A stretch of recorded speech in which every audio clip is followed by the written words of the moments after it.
ரோமர் 7ஆம் அதிகாரம். நியாயப்பிரமாணத்தை அறிந்திருக்கிறவர்களுடனே பேசுகிறேன். சகோதரரே, ஒரு மனுஷன் உயிரோடு இருக்கும் அளவும் நியாயப்பிரமாணம் அவனை ஆளுகிறதென்று அறியாமல் இருக்கிறீர்களா? அதெப்படி என்றால், புருஷனையுடைய ஸ்திரீ தன் புருஷன் உயிரோடு இருக்கும் அளவும் நியாயப்பிரமாணத்தின்படியே அவனுடைய நிபந்தனைக்கு உட்பட்டிருக்கிறாள். புருஷன் மரித்த பின்பு புருஷனை பற்றிய பிரமாணத்தினின்று விடுதலையாயிருக்கிறாள். ஆகையால் புருஷன் உயிரோடு இருக்கையில் அவள் வேறொரு புருஷனை விவாகம் பண்ணினால் விபச்சாரி எண்ணப்படுவாள். புருஷன் மரித்த பின்பு அவள் அந்த பிரமாணத்தினின்று விடுதலையானபடியால் வேறொரு புருஷனை விவாகம் பண்ணினாலும் விபச்சாரி அல்ல. அப்படி போல என் சகோதரரே, நீங்கள் மரித்தோரிலிருந்து எழுந்த கிறிஸ்து என்னும் வேறொருவருடையவர்களாகி தேவனுக்கென்று கனி கொடுக்கும்படி கிறிஸ்துவின் சரீரத்தினாலே நியாயப்பிரமாணத்துக்கு மரித்தவர்களானீர்கள். நாம் மாம்சத்திற்கு உட்பட்டிருந்த காலத்தில் நியாயப்பிரமாணத்தினாலே தோன்றிய பாவ இச்சைகள் மரணத்திற்கு ஏதுவான கனிகளை கொடுக்கத்தக்கதாக நம்முடைய அவயங்களிலே பலன் செய்தது. இப்பொழுதோ நாம் பழமையான எழுத்தின்படி அல்ல, புதுமையான ஆவியின்படி ஊழியம் செய்யத்தக்கதாக நம்மை கட்டியிருந்த நியாயப்பிரமாணத்துக்கு நாம் மரித்தவர்களாகி அதினின்று விடுதலையாக்கப்பட்டிருக்கிறோம். ஆகையால் என்ன சொல்லுவோம்? நியாயப்பிரமாணம் பாவமோ? அல்லவே. பாவம் என்னதென்று நியாயப்பிரமாணத்தினால் நான் அறிந்தேனே அன்றி மற்றபடி அறியவில்லை.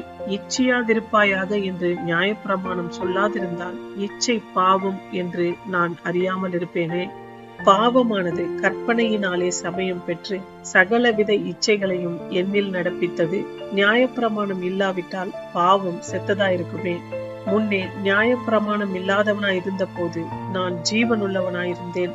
கற்பனை வந்தபோது பாவம் உயிர் கொண்டது, நான் மரித்தவனானேன். இப்படி இருக்க ஜீவனுக்கேதுவான கற்பனையே எனக்கு மரணத்துக்கேதுவாயிருக்க கண்டேன். பாவமானது கற்பனையினாலே சமயம் பெற்று என்னை வஞ்சித்து அதனாலே என்னை கொன்றது.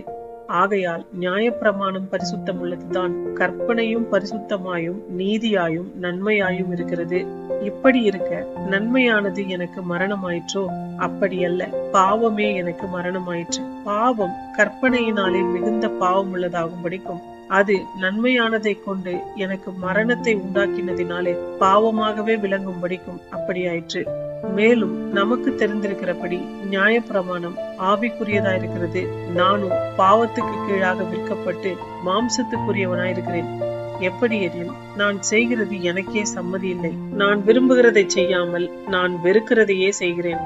இப்படி நான் விரும்பாததை செய்கிறவனாயிருக்க நியாயப்பிரமாணம் நல்லதென்று ஒத்துக்கொள்ளுகிறேனே. ஆதலால் நான் அல்ல, எனக்குள் வாசமாயிருக்கிற பாவமே அப்படி செய்கிறது. அது எப்படி எனில், என்னிடத்தில், அதாவது என் மாம்சத்தில் நன்மை வாசமாயிருக்கிறதில்லை என்று நான் அறிந்திருக்கிறேன். நன்மை செய்ய வேண்டும் என்கிற விருப்பம் என்னிடத்தில் இருக்கிறது, நன்மை செய்வதோ என்னிடத்தில் இல்லை. ஆதலால் நான் விரும்புகிற நன்மையை செய்யாமல் விரும்பாத தீமையையே செய்கிறேன்.